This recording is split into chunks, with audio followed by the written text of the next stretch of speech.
Las misas novendiales, es decir, las misas que se ofrecen por el alma del pontífice difunto, están ya a punto de terminar.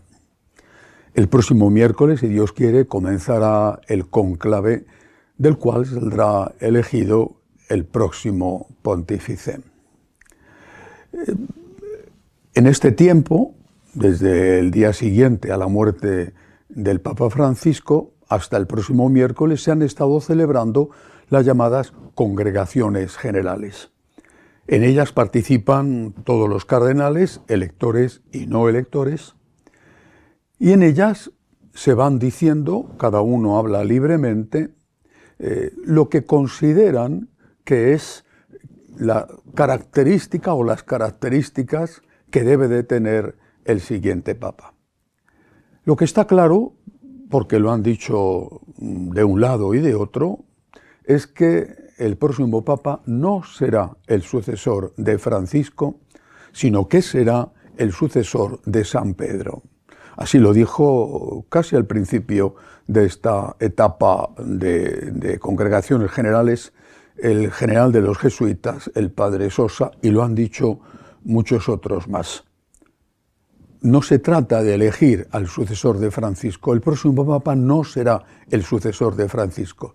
El próximo Papa, incluso aunque decidiera llamarse Francisco II, será el sucesor de San Pedro. Y esto es muy bueno que todos lo tengan claro, porque implica que hay que mirar al origen.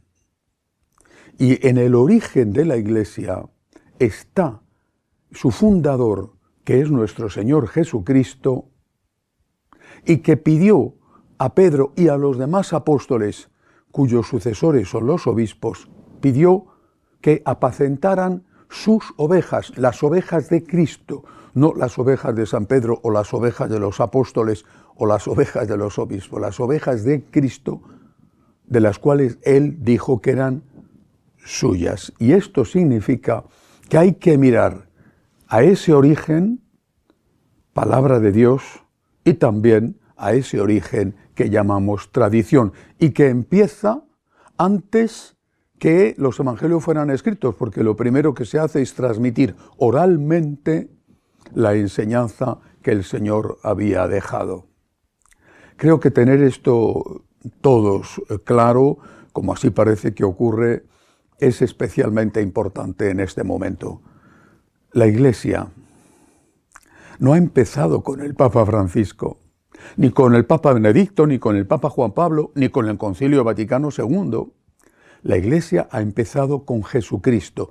Cristo es el fundador de la Iglesia. En las congregaciones generales se está poniendo de manifiesto que las opiniones dentro del colegio cardenalicio son muy diferentes, incluso podemos decir que hasta opuestas. Aunque lo que allí se dice es secreto, los cardenales hablan, y hablan, algunos de ellos incluso hablan mucho, y lo hacen concediendo entrevistas a distintos medios de comunicación. Podemos suponer que lo que dicen fuera es parecido, si no igual, a lo que dicen dentro cuando piden la palabra para hablar. Y es ahí donde vemos que hay esas dos posturas muy enfrentadas, dos visiones de lo que debe de ser la Iglesia en este momento de la historia y que son francamente opuestas. En una de esas posturas han destacado en esta semana las declaraciones de dos cardenales. Uno de ellos es un cardenal español, pero que sin embargo es arzobispo de Rabat, el cardenal López, y el otro es el prefecto del Dicasterio para el Desarrollo Humano Integral, de origen checo, pero nacionalizado canadiense, el cardenal Czerny. El cardenal López, en una entrevista concedida al diario El País, decía, entre otras cosas, que la Iglesia tiene que estar al servicio del mundo. Son palabras textuales, las leo precisamente porque son palabras textuales tal y como las publicó ese periódico atribuyéndolas al cardenal López. La Iglesia tiene que estar al servicio del mundo, no trabaja para ella misma, es servidora del mundo. Una afirmación que cuando menos se puede decir que es arriesgada, la Iglesia al servicio del mundo. El cardenal Czerny, por su parte, en unas declaraciones concedidas al periódico norteamericano The New York Times, se manifestó en contra de lo que habían estado hablando dentro de las congregaciones generales algunos cardenales, diciendo que había que buscar un pontífice que mantuviera la unidad en la Iglesia y que evitara los cismas. Suena muy bien, dijo el cardenal Czerny, pero eso significa retroceso. Si me preguntaran cuál es el camino equivocado para el cónclave, diría pensar que la unidad es la prioridad. La unidad no puede ser un tema prioritario. Es una afirmación también arriesgada porque fue Jesucristo, el fundador de la Iglesia, no hay que olvidarlo, el cual, después de la última cena, en aquella larga oración que recoge el evangelista San Juan, hablando en voz alta para que le oigan los apóstoles, hablando con el Padre, le pide al Padre que todos sean uno, como tú y yo somos uno, para que el mundo crea que tú me has enviado. Bien, pues para el cardenal López la Iglesia tiene que estar al servicio del mundo y para el cardenal Czerny no puede ser que la unidad sea, la búsqueda de la unidad en la Iglesia sea el tema prioritario. Bueno, es evidente que es una postura y que hay otras. Por ejemplo, el cardenal Ruini, que no es elector, pero que ha tenido una labor muy importante en la Iglesia, sobre todo durante el pontificado de San Juan Pablo II, y que participa también en las congregaciones generales, como el resto de los cardenales no electores, ha dicho que es necesario que el nuevo pontífice tenga claridad doctrinal y que trabaje por la unión, por la unidad en la Iglesia. Otro que se ha manifestado también varias veces es el cardenal Miller, con su habitual claridad teológica alemana, habría que decir. Y entre otras cosas, el cardenal Miller en varios medios de comunicación ha dicho: en la pastoral no se pueden hacer cosas que no están en total unidad con la doctrina. El Papa tiene que ser fiel al magisterio más alto de la Iglesia. Podemos actuar como maestros, pero no podemos corregir la palabra de Dios, porque nuestra misión es llevar a todos los hombres lo que Jesús ha enseñado. Y ha añadido, para dejar muy claras las cosas, el Papa solo explica la fe, no crea la fe. Hay límites en su potestad. El Papa no tiene ninguna potestad sobre el derecho divino. También en la doctrina. Y cuando uno está en pecado mortal, el Papa no puede darle el permiso de comulgar. Palabras claras, tajantes del cardenal Miller. Dos posturas en la Iglesia. Que tuviera que resumir mucho, pero mucho, el contenido de cada una de esas posturas, uno que están hablando de continuidad con el papado de Francisco, sobre todo en el tema de la sinodalidad, llevándola hasta el extremo. ¿En qué consiste ese extremo? Pues consiste en que la palabra de Dios y la tradición van a empezar a ser cada vez más relativas, porque hay que estar al servicio del mundo y escuchar lo que el mundo quiere, y sobre todo consiste en que el munus, la misión de enseñar que Cristo confirió a los apóstoles, a sus sucesores y a los sacerdotes colaboradores de los obispos, esa misión de enseñar, lo mismo que la misión de gobernar o la misión de santificar, es decir, celebrar los sacramentos, ya no va a ser una exclusiva de los obispos o de los sacerdotes. Dicho de otra manera, la Iglesia se va a convertir en una democracia donde un hombre es un voto y donde el voto de un obispo tiene el mismo valor que el voto de un laico, tenga el laico o no formación teológica suficiente.